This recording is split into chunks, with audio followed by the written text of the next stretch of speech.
Turtles, Teenage Mutant Ninja Turtles, Teenage Mutant Ninja Turtles. Here's in a half shell. Turtle power. Thank you all for being here. I need to get my energy up. Keon tired. That's why we have. I was trying to time the Mountain Dew can opening to be more annoying, but then Keon did that, and I was like, I can't top this. Yeah, we have green drink. To honor the Green Boys. Exactly. Thank we you. Have Green Boys for Green Boys. You get it. Yeah, exactly. Exactly. I was actually going to get a little purple bandana to go around it, but for the best turtle. For the best turtle, Donnie. Yeah, exactly. Yeah. He does machines. He does machines. It is questionable what does in that line. Yeah. Let's just jump right into it with a few factoids about this movie and a general review. What did you think? I thought those boys sure were teenagers, and they were mutants, and they were ninjas, and they were turtles. This was the most teenagers of Teenage Mutant Ninja Turtles. This was the most teenager of Teenage Mutant Ninja Turtles. And they did not, I know other incarnations have shied away from this, but they did not shy away from the mutant part at all. No.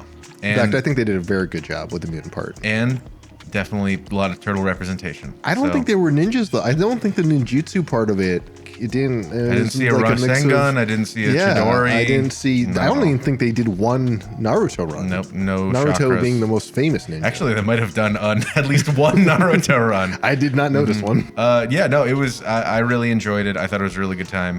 It was one of the most enjoyable, lighthearted comedies I've seen in a while. That was about nothing. It was not about nothing. It was just like I could go in. I had a really great time. I enjoyed what was presented to me, and that was it. I feel like we've been inundated with like decent movies, like Super Mario movie was okay. Barbie was really good for like a myriad of other reasons. The Super Mario Brothers movie's success is based on the fact that little plumber band's been around for like, what, 30-something years now? No, it was because Seth Rogen is in both, and he make good. That's true. My favorite part was when he played the big turtle in Mario, Donkey Kong, everyone's favorite big turtle. Everyone's favorite big turtle. Yeah, he was bananas. Yeah, I love when he does his laugh, and it was great. And so this movie have very little of laugh, but he was Bebop, right? Yeah, he was Bebop. Yeah.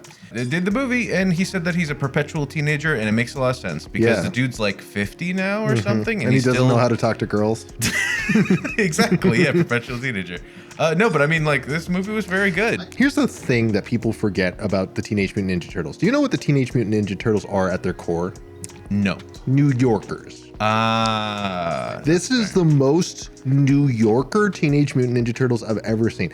It is oozing from every part of it. Not just the fact that they are teenagers running around New York City. They are listening to East Coast rap. This was the moment I knew this movie was special. Was like they had Annie Up play, they had dance. You got the soundtrack is really good. Yeah, was it like a Tribe Called Quest? You got DMX, you got MF Doom. Yeah, like the old guard of like 90s and early aughts rap. Yeah. And then, of course, you have to have the ninja. Was it the ninja rap? Go ninja, go ninja, yeah, go Vanilla Ice. Yeah. I mean, that's like that. That's like your like campy. Like, all right, we're not that serious. But everything about this movie felt like if you were like a kid who grew up in New York in that time, in those 90s and aughts, or even if you were literally just like a teenager now in New York who had grown up experiencing that collage of auditory and visual art. It was baked in not just to the soundtrack, but also to the art style. Like, just think of like kids in middle school doodling, thinking about like what they want to do. Like, if you look at MF Doom stuff, sure, he is an artistic dude in every respect. But sometimes, like, if you see like rappers like old, like they'll do sketches and stuff, it felt like that in the art style. Like the Spider-Man Across the Spiderverse and Into the Spider-Verse, they're like artistically beautiful. There's like a bunch of people who know their craft and smashing it together. This movie, it felt like a surrealist imagining of that. They completely threw out the like, no one looked like a symmetrical person. It was like if I had hand drawn a bunch of characters and I was still learning to draw, everything, like the way you curve when you're drawing from the left to the right versus the right to the left is not the same. And so like literal character chins are asymmetrical in the way that feels very hand drawn, and explosions of scribbles and just like a bunch of stuff that feels like a middle schooler who just wants to be seen. And that carries over very well into the story, is thematically whole at every level. That was the most spoiler-free review of the movie I've heard. And I agree that the vast majority of the pleasure that I got from this movie was how much I was like, as a kid, this would have blown my mind. This would be, I wouldn't watch anything else. It's not only funny and has so many references that I would either make or get, but it's also the kind of art style that you're like, oh, this feels like at home. A lot of the textures are literally like filled in with like a scribble. You could tell that though it looks really kind of gross in a way, it took a lot of time and effort. Oh yeah. Speaking of which, Seth Rogen and Jeff Rowe are on record. There's written somewhere that apparently they made sure not to squeeze any of their animators, or at least there was not any crunch. Because they were all middle schoolers. Exactly. This was like an art project. That's how they got over this. Yeah. Yeah, they meant to do it like that. Which, did you hear about Everything with Sausage Party? If this was like, we love our animators and we want them to be happy, Sausage Party was like, we are going to do a full capitalism. It was surprising that a movie that was so meh, not great, apparently like squeezed the soul out of so many human beings. That could be a perfect microcosm for the current state of Hollywood. Like think of how many like mainstream Disney movies or Marvel movies or whatever are coming out that are just meh, and they've completely ground down the soul of every artist who works on it because they couldn't decide what they wanted it to be. And so when it comes to this movie and the Teenage Mutant Ninja Turtles, I want to start off with a little bit of green trivia. No, you can't. No, you're not allowed to do that. Teenage trivia. Mr. Sunday Movie. No. We can do teenage trivia. Teenage trivia. That's great. So first off, I mean, the movie surprised me a lot with how, it seemed like it felt like it would be a prequel because of how much of the Teenage Mutant Ninja Turtles feels like lighthearted, but also kind of self-serious. They always like look kind of like ripped and stuff. This one in particular, they start off with a little bit of that, and they look like teenagers, which is great because it's part of the name. The very first time we see them, they're like pretending to be super cool, and they have the like OG look where it's like the whites of their eyes, and they're like a little too serious, and they immediately toss that out the window. Record scratch, immediately go. And so, funny enough, that kind of harkens back to the original, of course, because it's brought up as like, oh, we're cool and edgy, but the original was meant to be a parody of Daredevil, wasn't it? I just remember that it was like Mad Libs. These two artist buddies, they're like, we're gonna do our own art studio, blackjack and hookers. Forget the art. And so they were just doing everything, and they couldn't come up with what they wanted. And so they're like, what are just like 4 of the most random things that looks we like could a think garbage of, pail kid we can do. They went like, this wasn't their first try. They went through a few of them, but this was the one that stuck. Yeah, and in particular, the couple elements that like solidify it as a Daredevil thing, and why a lot of people say that it's in the same world as Daredevil, is because in Daredevil, an ooze or a goo or whatever hits Daredevil's eyes, and now he's superhuman. And that's a bunch of the other characters are superhuman because of that ooze. And apparently that ooze went into a sewer grate and turned the little boys into little green men. Yeah, and my favorite part is at the start of every Teenage Mutant Ninja Turtle story, when the ooze goes into the gutter, you see Daredevil looking down in the gutter like, oh no, my ooze. Exactly. Yes. I hope I, Daredevil, do not get in trouble for this later. And then the fast forwards 15 years, and he is a full-grown adult who works at a law firm, and these 4 turtles are now suing him for irreparable damages to their lives. They could have been turtles, but now they have to be teenagers and mutants and ninjas. It's not the criminal charges, but the damages that get you in a lawsuit. In the city of New York, crimes against turtles are considered particularly heinous. Dun dun. Yeah. God. The one other element that also kind of puts it in the Daredevil universe is that in that universe, the bad guys are called the Hand Clan. And in the Turtles universe, they're underground and they're called the Foot Clan. Amazing. And the main villain for Daredevil is the Kingpin, and the main villain for the Teenage Mutant Ninja Turtles is diabetes because of the pizza. Oh, too much turtles are not supposed to eat pizza. Speaking of which, the real Kingpin?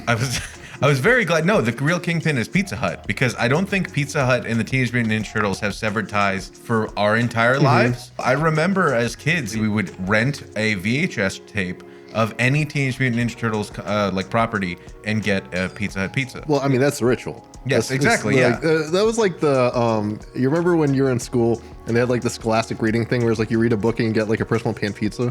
It's like every time you rent a Teenage Mutant Ninja Turtles property. When you opened the thing, there was a coupon for Pizza Hut.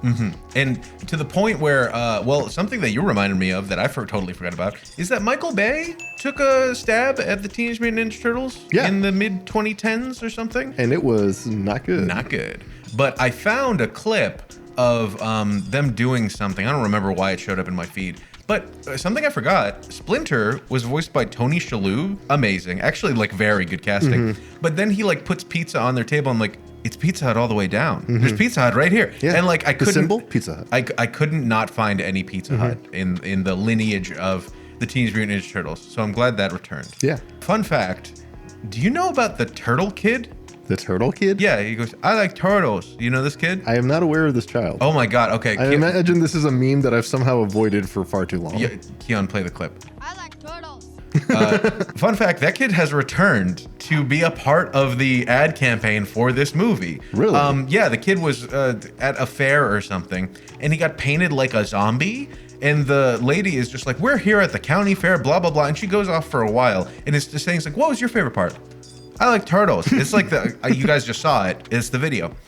They did the same thing for this, where it's a kid in like a grown man now in a zombie outfit or zombie makeup, just standing there. It's like, we're here at the line for the Teenage Mutant Ninja Turtles and blah, blah, blah. And the lady's like, it's almost the exact same beat for beat, just about the movie instead of like a county fair. And they go over to him and he like does an impression of himself, of his younger self.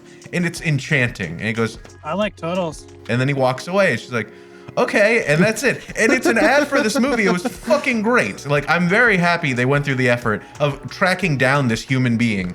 Once you see it, you'll be like, I know this shit. This is like a tangent of the internet subculture where it's like, you were in a meme once and this is your entire life. I don't care if you became a world-class attorney. We'll never forget that you were the chocolate rain guy or something. Yeah, exactly. Yes, exactly. And the last little bit of trivia I wanted to talk about is that, have you ever seen any of the promotional material for the original Teenage Mutant Ninja Turtles? Like, I don't remember if it was them on stage, like doing a stage production, or if it was just for the movies, but them in their big green bodysuits with the animatronic mouths. Have you seen any of this stuff of them on, like, about? They went on talk shows in those big outfits? What do you mean outfits?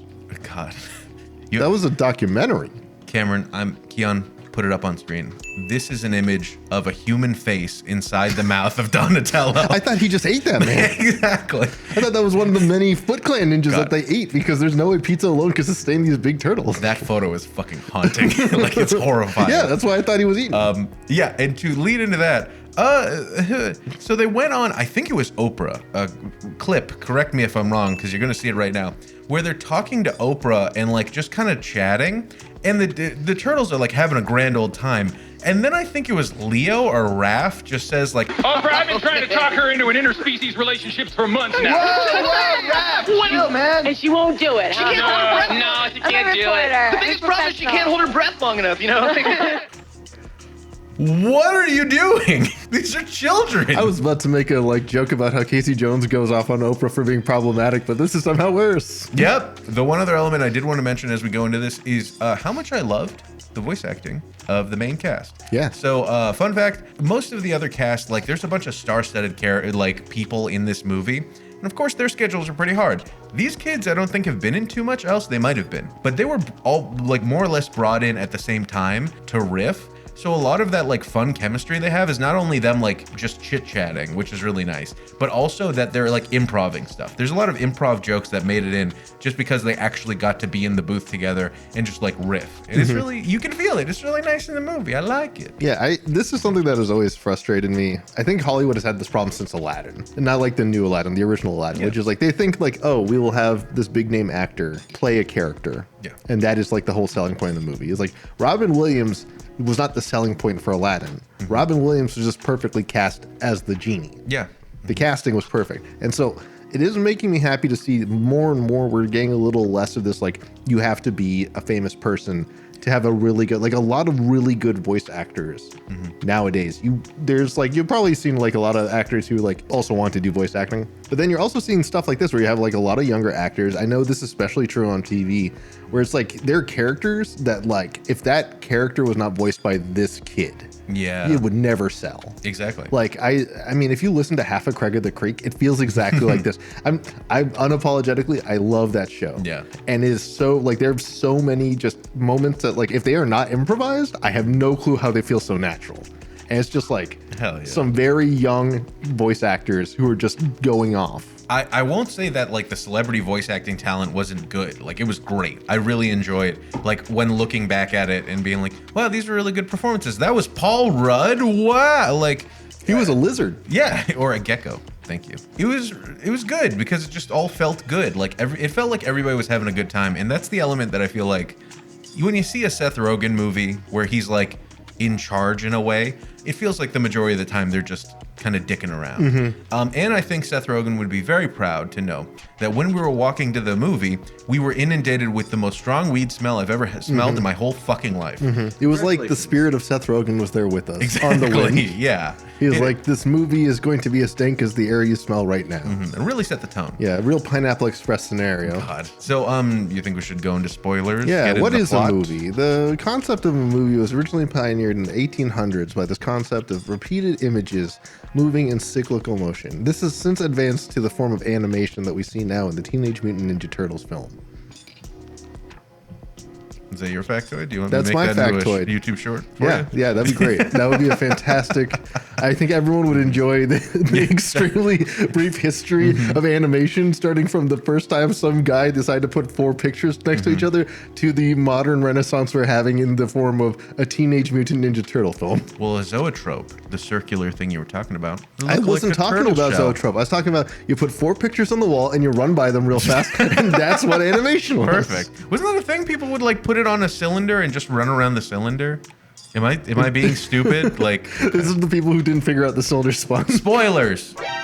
We're in spoilers now. Spoilers for 200-year-old animation knowledge. Exactly. Yeah. The movie was very good. The idea of turtles have been around for millions of years. I don't know how to break it to you. Exactly. Prehistoric even. Yeah. This movie was surprisingly thoughtful, but in just a wholesome way. It wasn't, here's patriarchy like, Barbie. Yeah, like another story about found family. Oh. It really did feel like Across the Spiderverse in an element of like, okay, well, here's some lonely people. They should find their own kind. But in a way that was completely different. I will push back on that real hard. Well, no, what I mean is like, here's some gross, like, kind of characters, and they need to find their own. They're very self-conscious. They want to go beyond their own and be free, like a teenager do. Like a teenager feel. This movie had a very important message I think kids need to understand, which is you have to control the narrative. Oh, okay. That is the core message of this film. You're right. Yeah. Like in Across the Spider-Verse, it's about self-actualization and saying like, I am enough. Yeah. In this one, it's like, I am enough. But apparently, if the news decides to take everything I do out of context, that might not be enough. So I need my friend to go and throw up on camera for about 20 minutes so that I can justify fighting this big monster without having people be big and dumb. That's a good point. Yeah. Well, explicitly that they, we're skipping ahead a bit, but they end up having this big confrontation very publicly when the entire point of the movie is they're trying to like hide in the shadows but be accepted by human beings. And then when they finally get into the light, they're just like, okay, well, everybody's gonna hate us because they hate us because we're mutants, and that's the big anxiety of the movie. But then April O'Neil goes like out of her way to be like, hey, y'all are getting it wrong. These are actually the good guys. They're helping. You go look. They're doing it. No, that's the message. You can, if you want people to be more accepting, you have to educate them. Yeah. That's literally, because that's the thing is, the first time the turtles go out in public, this is the like when Rat Dad Jackie Chan takes little baby turtles out. First of all, it's New York. I want to be clear, New Yorkers. I don't know. We're looking here, there, New Yorkers. I'm talking to you directly right now. If any of you ever make fun of a large rat man and his 4 turtle children, you are not above them. You're not an ally. You're not being an ally right now. You're not being an ally. If you did not buy them a slice of pizza, then you are not an ally. I love that video, that little rat, like taking the pizza down. It's like all I see to his sons. All I see right here is a proud dad trying to work over his 4 turtle children. That's my point. It's like, I think the funniest thing to me about both the Michael Bay one and this one is the idea that New Yorkers, the weird, strange people of New York, have in any way the right to make fun of this one rat man and these 4 turtle children. And I love that in the presentation style you were talking about earlier, that I think everybody was like skewed a little bit to the right. There's an asymmetry. Like none of the, that's the thing that I thought was very clever about this movie is like the mutants are the ones who feel like they're disgusting and need to be accepted. And yet the way they are animated, they are the most easy to look at characters in the entire thing. The humans are consistently shown asymmetrical, somewhat grotesque. None of their features feel right. It's like, it's not, uncanny valley is not the right word. It's just like actively going out of its way to be off-putting. My favorite one was, I think her name was Cynthia, and she's like the evil, like head of the conglomerate that's trying to get the ooze or whatever. And like she starts off in silhouette, and I'm just like, oh my goodness, who could she be? And then the silhouette goes away, and you see that her chin is like basically up here. And, like, also to the left. God. Yeah. And so it's one of those elements where I'm like, this is fucking great. Like, I'm surprised by how weird this movie looks. But yeah, all of the human beings look fucking gross. And all the mutants are like cool looking. Yeah, but even though like one human who's supposed to be like in favor of the mutants, God, what's the guy's name? Gus? The guy who plays Gus in Breaking Bad. Oh, Giancarlo Esposito? Yeah, he plays Baxter Stockman. That was it. And he looks so weird. Yeah. And I think like that's very intentional to say like none of, even the humans who want to fit in, don't fit in. It's so weird to have any of the characters judging each other based on physical appearance. Yeah, it's really awesome to see that kind of crazy art style in 3D, where you're like, how would this 3D model turn? Yeah. Like, what a weird thing. Everything's just a little too squiggly. Yeah. And it's great. And yet it works perfectly. Seriously. And then also just, I don't know how big of a spoiler this is, but like the main villain of the movie is Superfly. Yes. So like, it's in the trailers. Teenage Mutant Ninja Turtles has always had like a really cool rogues gallery. Well, I'm mad he didn't have his big grabby hand. He did have his big grabby hand. Yeah, he had a big grabby hand. Fuck am I talking about? Yeah. Okay, go on. You clearly are not a savant. Well, I didn't want I wanted his glowy grabby hand from the game. Okay, well, this is not the game. Go on. I don't know what the fuck I'm talking about. This is an important Teenage Mutant Ninja Turtle mental exercise. Okay, you're joining me in my mind palace. Yes. All right. So what I want to say though is like the like most annoying thing is like the villains are always the Foot Clan, Shredder, the Krang. Yeah. Dimension X, whatever, the Technodrome, yeah. So like they're like, yeah, they're your like go-tos, but it's like every single time you see a Batman movie is always the Joker. Yes. It's kind of, yeah, we get it. Sure. So having it be Superfly not only worked better in terms of like, oh, it's actually someone with like just different objectives. Like it allows you to examine this like question of like, they're mutants. Yeah. Why do the other mutants ever not hang out with the Teenage Mutant Ninja Turtles? They seem like cool dudes. Nothing was more wholesome and lovely than them just being like, we're like cousins. Yeah. There's like no animosity at all. Like as soon as they're just like, oh my God, you're mutants too? This is great. And yeah, that like most other Teenage Mutant Ninja Turtle properties have like Shredder or whoever that show up and they're like, that's big bad. We're going to do a big punch. When in this movie, the big punch is a completely separate like motive for them to be accepted. Everything is for that purpose. So once they find the other mutants, they're like, this is fucking rad. Let's all just chill. And then they go to a fucking bowling alley. It's so nice. Yeah. And in particular, I find that, and I think we talked about this, that this, or at least this is my theory, that Seth Rogen went into this movie and said, this is going to be a musical, and all of the musical numbers will be hip-hop songs. Because as soon as a fucking record scratch like hip-hop song hits, it's the dopest montage of fucking anything. Like even the one fight I can think of off the top of my head where they're like fighting all of these thugs is just a cool match cut of like all of the turtles doing rad ninja moves to like the coolest music. Yeah. And it continues for the rest of the movie that as soon as there's a record, like a needle drop, fucking awesome. It looks so good. It's not just that, it's like something that you can definitely do it in live action, but there's something about the way they did it in animation that they can exaggerate the moves while keeping the character perfectly synced. If you've seen, I know this is at this point been done to death, but like that hallway fight scene that like Old Boy originated and popularized, they do that. They do that left to right progression. You know what else did it? What? Daredevil. It goes all the way down. Oh my God, he's Daredevil blind. How did he see where he was in every single shot? I guess we'll have to go on Disney Plus and watch Daredevil. Okay, go on. I'm going to unsubscribe right now. Perfect. But no, that's like my point is like, this was one of those movies where you could tell that not only did they have fun making it, there was an understanding of the medium that went all the way down. Like I said, every part of this movie thematically fits together with every other part of this movie. And to the point where like certain rendering elements I thought would have been like the kind of thing is like, well, we can hide this with a scribble or we can hide this with other elements, but like when it's dark, you get more of those artifacts. So you get like cool clouds and other stuff that are like scribbles and stuff like that. But once it's like a brightly lit area, like they go into that one facility, it looks fucking great. Like that's some of the like best renders I've seen this year. And I'm just like, fuck, this is just great all around. Like the people working on this gave a shit. I love it. We're not even talking about the best parts. Like very much in the same vein as Smiling Friends, knowing how to mix mediums. This one had no problem being like, here's a fully animated film where we're going to unapologetically drop in live action. Like they go to see Ferris Bueller's Day Off at like some Brooklyn Movies in the Park shit. I shouldn't have cussed. The Teenage Mutant Ninja Turtles taught me better. Don't use that word in that way, like with Ratatouille. God. Dude, they live in the sewers. They don't think like they. Wait, no, I had a joke for that. Damn it. About shit? What? What about it? No, it's like, okay. Keon, just because they live in the sewers doesn't mean that their mind's in the gutter. There we go. That's my perfect joke. Keep that one in. Keon, don't cut the other one. Just keep that one in. Cut all of this. Anyway, we'll see if I do.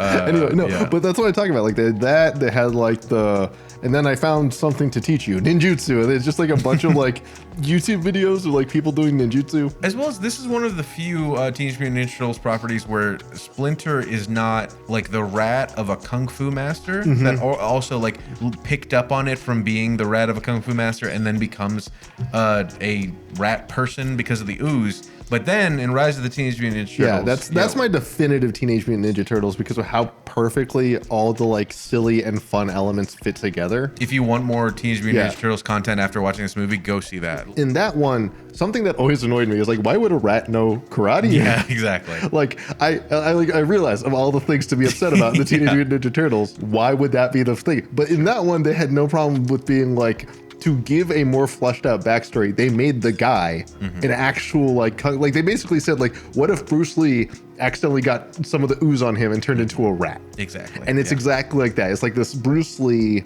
guy who like a man full of potential who has lost his potential and in his isolation has found a new meaning raising these 4 weird kids. This movie doesn't do none of that. No. And I thought it was very No. That's the thing. Like a good Teenage Mutant Ninja Turtles movie doesn't just treat Splinter as like the dojo master sensei. It treats him as a dad. He's the only mentor they have in any sense. To which it really surprised me because this is the one time where the Splinter is not a like kind of once he becomes like a mutant is already a kung fu master. Yeah. All the other ones like he finds some reason to like learn. This one, he finds a reason to learn, but like this is Jackie Chan.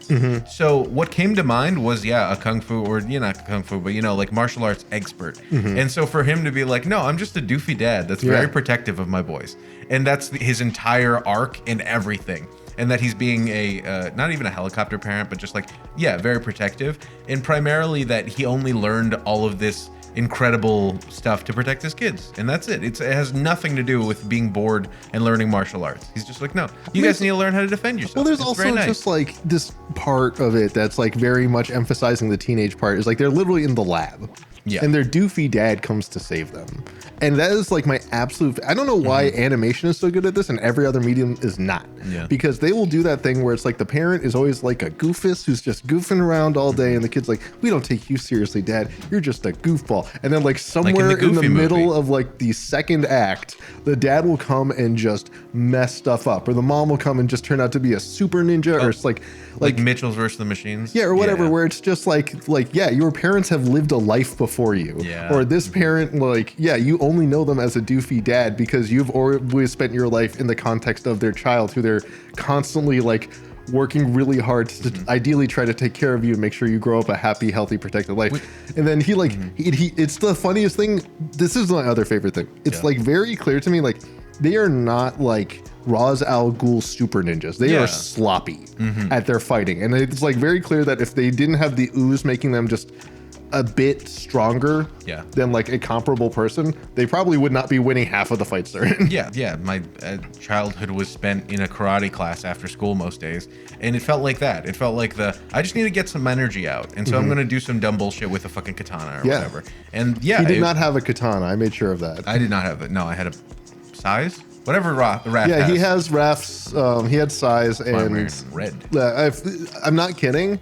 I think at one point in our childhood we did emulate that scene with the watermelon where they're just like on a rooftop doing a mess. Well, I remember, we would just take kendo swords out and start trying to hit each other. Yep, $20 kendo stores that broke in exactly $20 worth of time. Amazing. What a childhood. Childhood. But yeah, those elements of like, it just felt like teenagers messing around and that they're trying to get their energy out. While like, Splinter is the one that took it seriously because he gives a shit. And I love that they even explain it away, that he's just like, I was an older rat, so I turned to older dad. It makes a lot of sense. Yeah. Like he's just like thinking too hard about this. Don't think about it. We're all Teenage Mutant Ninja Turtles. If you're starting to think about it too hard right now, then you're probably Cameron thinking about why Splinter know how to do ninjutsu. And the one other element of the kind of core cast, because surprisingly enough, the Turtles don't differentiate themselves too much besides Leonardo. They all are just kind of doofy. They do like ascribe an element to each person, but like when they're hanging out, they're all just bros. No. They're clearly doofy in a different way, each of them. It helps if you do know the Turtles, but like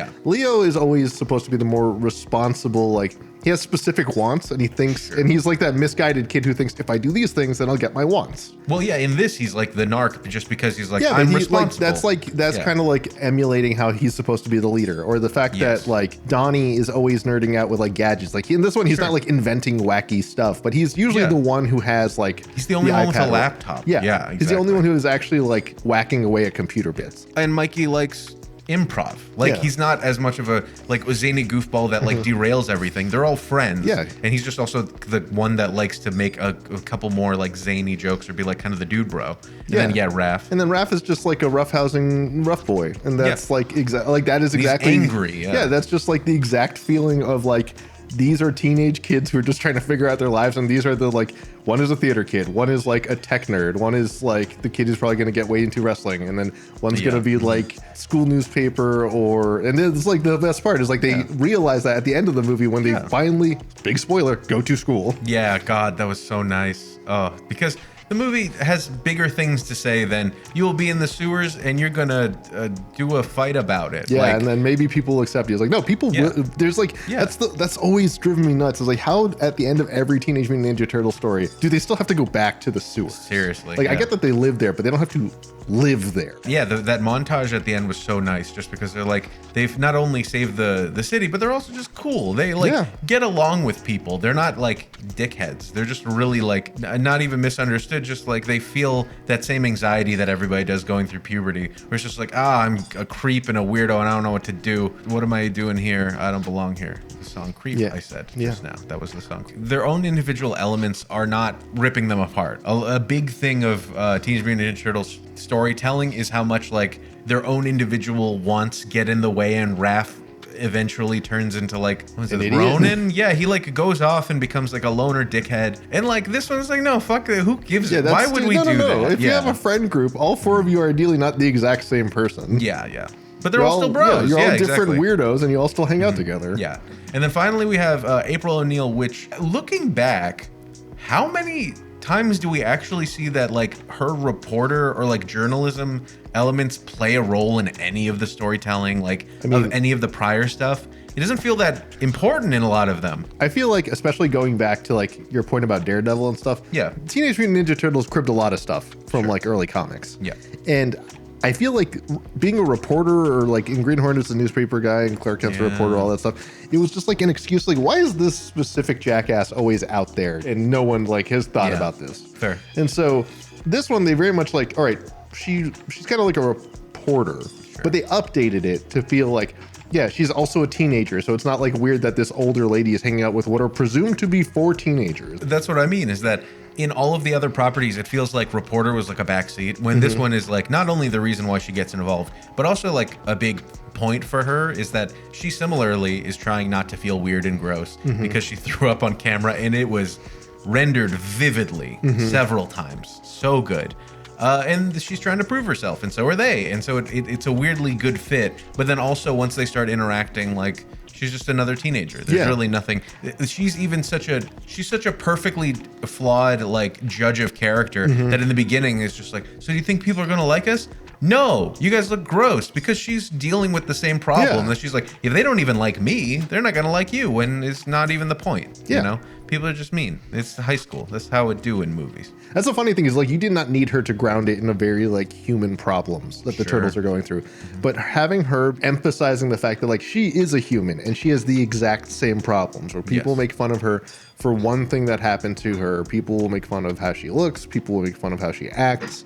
She just like is an amazing character in the entire movie because the entire point is like her actions are like she has like this one stupid thing happen to her that like everyone defines her by. But like the coolest moment in the entire movie is she like Akira power slides across them and steps off of this motorcycle and throws the gun to like was it Leo or someone? It was just like this is the I don't need like the music is there, the animation is there, the timing is there. Everyone's like getting together for this climactic moment, and it is.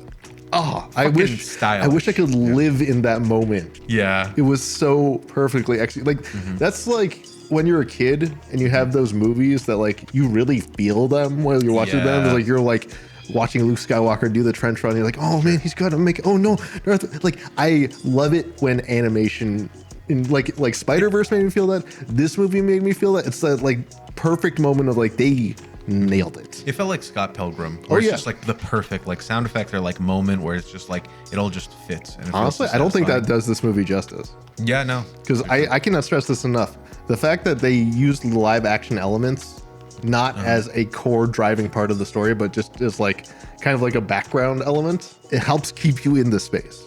I disagree. That took me out of it, and I thought that they shouldn't have used live action footage. Yeah, but they only do it like the beginning, like 15 minutes of the movie. But like still, this is the kind of thing where I'm like, I wish they could have gotten around that in a different way. But that, in my opinion, also leads into the fact that they have so many pop culture references. Like it starts with Ferris Bueller, and then it just they cannot stop bringing up things, which I don't think is a bad thing because like that's how you talk when you're a teenager. Is you don't have your own idea of art. You see what's happening, and then by referencing it, you get some street cred with your friends. Yeah. Like by just saying, it's like, wow, that was an Akira slide. And they're like, I've seen Akira slide too. Like, yeah, I know Attack on Titan too. Yeah. Exactly. And so those elements to which, is Attack on Titan rated PG-13 or whatever? Absolutely not. Yeah, no, that kid Donnie's seen some shit. But, okay, I feel like that's kind of the funny part. It's like, none of us are going to pretend that when we were in middle school or even maybe even elementary school, when you have unbridled access to the internet, you're just going to see some stuff, bud. I just realized they're in Fortnite. But yeah, there's so many pop culture references. Like they say that Michelangelo's head looks like a cross between Hey Arnold and Stewie from The Family Guy.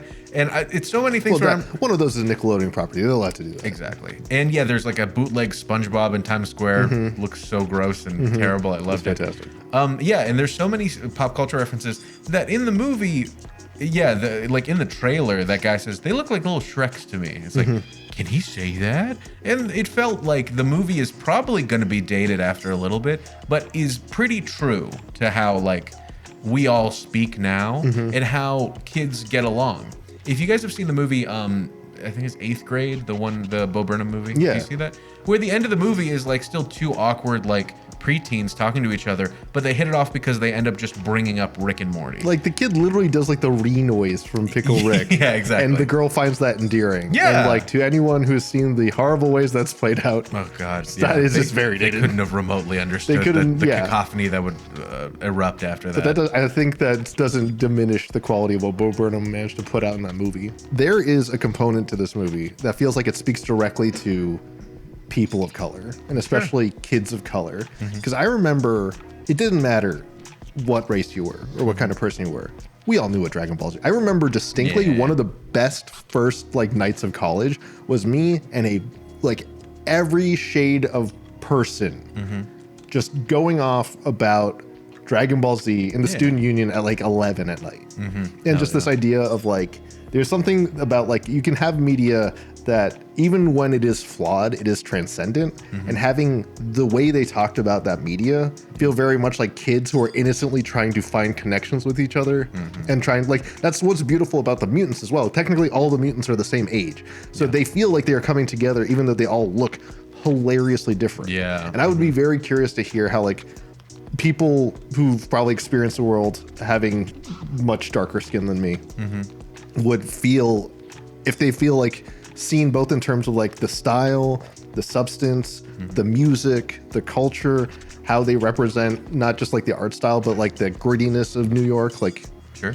I would love to hear that kind of stuff. In the Italian accents that they put on several times. Yes. That were very funny. As always funny. There's never been a situation where Italian accent was not funny. I don't care what you say. That's a spicy meatball. There, I've just made the funniest joke in this movie. You can. Hilarious. There's your YouTube short right there. The only thing that I have been picturing since seeing the movie was all of the other mutants and just kind of how jolly they are. And you think that they would be like thugs, but no, they all have their own individual types of personality. As soon as Bebop and Rocksteady come out of their what was it, like a lowrider or something? They are squad goals. Yeah, They're always yeah. in every. That's like one sign that you did a good job. Is every incarnation of Bebop and Rocksteady are squad goals. Fuck yeah. And so them walking out, you're like, oh, shit's about to go down. And then they're just the nicest people. They're just still like, similarly to Raph, they're just like big and strong and have a bit of anger issues, and that's it. And then like, yeah, Mondo Gecko by Paul Rudd is just vibing with Michelangelo, and they're all just like chatting. And that's the thing, is how much of it is how charming all of them are. Even the gross cockroach one ends up finding a place with Splinter. Yeah.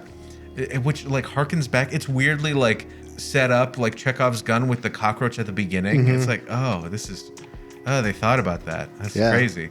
But all of the individual mutants are just so nice and so fun, and that even when the like turtles kind of have to go against them for whatever reason, because like Superfly is fucking crazy, they're all like, hey, could you not do all this? Like, hey, roll down the window, let's like talk this out. But the other best part is how easy it is when they want to convince the other mutants to like, do any of you actually want to do this? And they're all like, we didn't even know there was another option. Yeah, and exactly. So like, just like the fact that like when you've been pushed down a path for so long, you don't even realize that like there have always been other options, but this person's borderline brainwashed you into thinking the only path forward is to annihilate all of humanity and turn every other animal into a mutant. Yep, and we bring that up more or less in the Across the Spider-Verse video as well. When somebody's pushed into a corner and they don't really feel like they have many options, even though they do, they don't think about it. And of course they're like, well, I'm gonna go with the group that accepts me. And understanding that like, hey, everybody can accept you. It's not that bad. Superfly himself is like I love that moment where like I've gone on record saying that like I don't mind when a movie is saying the quiet shit out loud. I think that that's really either funny or just it's fine. The audience will get what you're saying. There are some really good art house movies, probably produced by A24, that do a good job of like hiding all of that stuff, and you need to put two and two together for yourself. But the moment when fucking Superfly says, hey, rat guy, help me out. Aren't we the same? We're the same, you and I. We want the same thing, right? Right? We want the same thing. And it's like, oh, there you go. That Splinter and Superfly have made their own little pockets of mutants, and that they're trying to do the best by them. But Superfly's a like fucking crazy asshole and just hates humans because they did a traumatic thing to him when he was a baby. Yeah, the prejudice starts from different places. Because like the rat grew up knowing only fear. But Superfly literally had, even as he became a mutant, it's like SWAT team break into the house and try and kill him. Yeah, exactly. So like he has a very, like the way he internalizes that threat versus the way Splinter internalized it shades how much of a response they gave. Because as a rat running around New York City, he knows he's not going to like kill all the other animals. He's just going to find a way to protect himself and get out of there. Whereas Superfly is like, they came for me, so I'm coming for them. Yeah. And also a surprise cameo that I thought was incredible for how much it paints him in a not a great light, if you think about it, is there's one guy in Times Square that sees Splinter when during the flashback, is like, ew, gross, a rat. That was Mr. Beast. He was credited as Times Square guy. And I'm curious if Mr. Beast just like, yeah, fuck yeah, I'll be the kind of asshole that kicks off like their hatred of human beings. It'll be great. Pushing back on your point about Across the Spider-Verse. So Spider-Verse, there was a thing about canon. Things are supposed to be this way. Things have to be this way or they will never turn out well. I think that drives a lot of his self-actualization in that, is saying like, just because people are telling me this doesn't mean this. This one comes at it less from a like realized adult dealing with society and more from like a group of kids learning that they have autonomy. The major difference I'd say is, yeah, like you said, there's a system. We need to abide by the system in Across the Spider-Verse, and that's how things are supposed to be. And then somebody pushes back and they're like, that's stupid. Why does it have to be that way? Well, this one is more, oh, well, this is how things are when they have no actual material evidence of that. Yeah. Like once they're met with people that understand the situation, oh my God, I don't think I've teared up in the movies this whole year. Barbie was incredibly influential for me. Oppenheimer was very good. But my God, when Splinter is on the ground, like leg broken or whatever, trying to like limp to the objective, and then like New Yorkers come and he's like having PTSD flashbacks. I'm like, no, oh my God, they're just gonna kill me now. Yeah, it's so sad. It's Jackie Chan. It's great. And then like they're like, hey, can we help you? And they look up on the screen and April O'Neil's like, they're the good guys, and that's it. It's so nice, and it's for the fact that like the whole movie is just about acceptance, and the cathartic moment of acceptance happens. They're like, cool, now let's fix the problem. We can do it together. But the emphasis nice. isn't just that like humans have to accept them. They also have to learn to accept the human. Exactly, yeah. Which is beautiful. And also, like Jackie Chan and Ice Cube have no business. Yeah. Being as good of voice actors and like doing like I don't know if it was just they milked the performance to match how they were in the booth, or if they really just were that good at it. But like Ice Cube as Superfly is so perfect. It's one of those things where it's like you've always wondered like what is the perfect casting for this, and then you see that like, that was it. Yep, no notes. Yeah. Especially the moment where they're trying to foil Superfly, and they have like a moment like at the end of Spider-Man 2 where instead of the big sun machine that Doc Ock has, it's like a machine to shoot the it's a big laser mutant gun. Yeah, and it'll turn all the animals into mutants, and the mutants will kill the humans. And then Superfly like gets foiled, and then he combines with a bunch of other animals similarly to how they would be turned into mutants, and then he turns into a big old kaiju.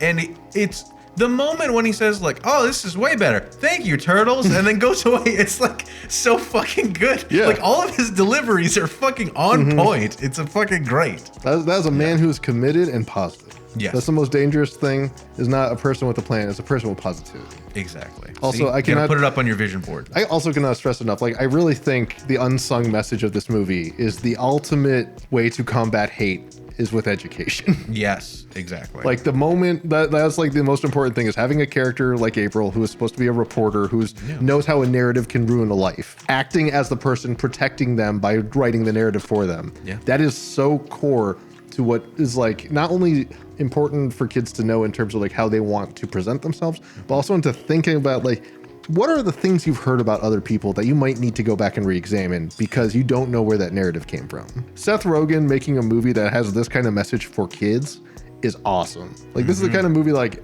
you can see, it's just like Barbie. You could see it as an adult and you could see it as a kid and you get different things out of it. The ending I thought was perfect. So perfect that they all, not only the quintessential thing of the Teenage Mutant Ninja Turtles is that there are the two factions that are all constantly fighting, Shredder and all of the other mutants, and then the Turtles and Splinter. And then we see that the sewer is big enough for everybody, and they all just end up hanging out there, and then they're preparing the lunches for the kids, and the kids just go. And the moment, the one image, I'm like, oh, this movie, my heart, was when like, I think it was Donnie's like mask falls down or something, and like Splinter's like hands are held out, and then they like go up to the surface world without their masks on. Yeah. Not that really helps, because they're fucking turtles. Yeah, I don't understand. That's something that always confused me. Okay, I get that like you want to be color coded, but why the masks? Yeah, it's like, or is your identity gonna get leaked? Yeah, like I understand that like when you're doing like a comic and the body shot is like from here up, you need some color to differentiate them, because if I recall, they used to all have like, was it like red masks until they were like, we should probably differentiate them. The first issue I thought was black and white. Yeah. So yeah, it didn't help. Yeah, and then there's like, here's like, why do they have masks at all? Exactly. And it's great. And it's so nice. They go to high school and they have that moment of just like, oh no, are people going to like me? We saved the prom. April did it. She saved the prom. And then so they're just like, oh no, what's going to happen? And then immediately are inundated with people that are so happy to see them. If there's one thing I know about Prom's the real villain. That they were setting up the villain for the next movie. Exactly, yeah. And then we have the moment at the very, very end where Cynthia's just like, ah, man, they foiled my plan to milk them with the Mega Milker 3000. That was so... That was so good. Lampshading that just like weird, like in-your-face nonsense. Well, just every time Splinter said it, I'm like, that's gross. Why are they saying this? And then finally Cynthia's just like, yes, my evil plan to milk. Machine. Yes. And then he shows up and saves them. It's just like, what's that machine? what is this? It literally says Mega Milker 2000 or something on it. And then like even if your parents do have like a crazy fear for you, it doesn't mean it doesn't exist, you know? But yeah, then Cynthia's like, they foiled my milking plan. Now let's send in the shredder. And then we see a cool pointy boy. Yeah, and he says it's shredding time. And he shreds everywhere. Smacks Chris Rock. Exactly. And it was very strange. I don't know why they did that casting.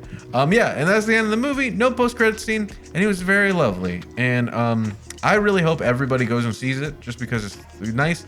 Don't support studios because of the SAG thing. I think that's very important that we're not trying to say that the writer's strike and the actor's strike shouldn't be supported. I highly agree with that. But I'll say that this movie was really nice, and I enjoyed seeing it. Yeah. And that I don't know where that lies on this whole issue.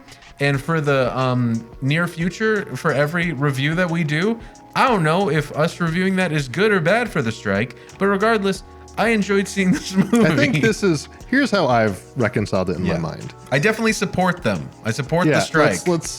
Do you want a whole tangent about this? We might as well. I think was there anything else about the movie you want to talk about? The movie is all the reason why the strike is necessary. Sure. You need creative minds to not only be given the freedom to be creative, but be materially rewarded for that creativity, both in recognition and financial compensation in perpetuity. Yeah. You have created something that has a copyright.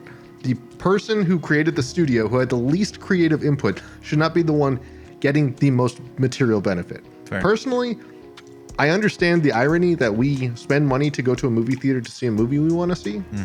But I think if it gives us the opportunity to sell someone on the movie so they know that they should probably check it out, but then they can reconcile with their own politics and say, I'm not going to go to a movie theater and see this. Yeah. I'm going to wait until it comes out in some other medium. Sure. I'm going to torrent it. I'm going to do whatever other thing that I'm going to do. But I know now that this movie kind of lives up to my expectations. I think that part has been how I reconciled this. It's like, I still like going to the movies. I like hanging out. And I like seeing a good movie that was worth my time. I've donated to the strikes and stuff. Like, it is cartoonish how shitty these production companies are and how they've been treating them. Like, they cut the freaking they cut down they pruned the trees that are the city's trees. They are not the studio's trees. Yeah. And the trees were giving shade to these strikers to the point where the studios had to buy tents. Yeah. So that the strikers wouldn't get heat exhaustion during one of the most hellish summers on human record. Yeah, seriously. And that, the city was just like, they're like, oh, well, it was a routine trimming. It's like, they were supposed to be trimmed every 5 years. It's been a year. Yes. What are you doing? And also, more importantly, they're not your trees. Yes, exactly. Do not touch them. And thank you for digging me out of that hole. I agree with what you said. And yeah, I think that we should support everybody that puts on such an incredible show. You know, like, I think that we've had a very good summer for movies, and that I appreciate how much everybody is fighting to make sure that that is a sustainable enterprise, because I don't know about you, but as of right now, and I know they're going to get better, I get it, I'm the first person to say that, but AI is only so good right now. Please just let people be able to do what they love and get paid reasonably for it. So yeah. On that note, the Teenage Mutant Ninja Turtles movie was very good. And thank you so much for watching this episode. Please let us know in the comments below if you saw the movie, if you like the Teenage Mutant Ninja Turtles, or if you think we did a good job talking about SAG-AFTRA. Heroes on a half shell. Turtle power.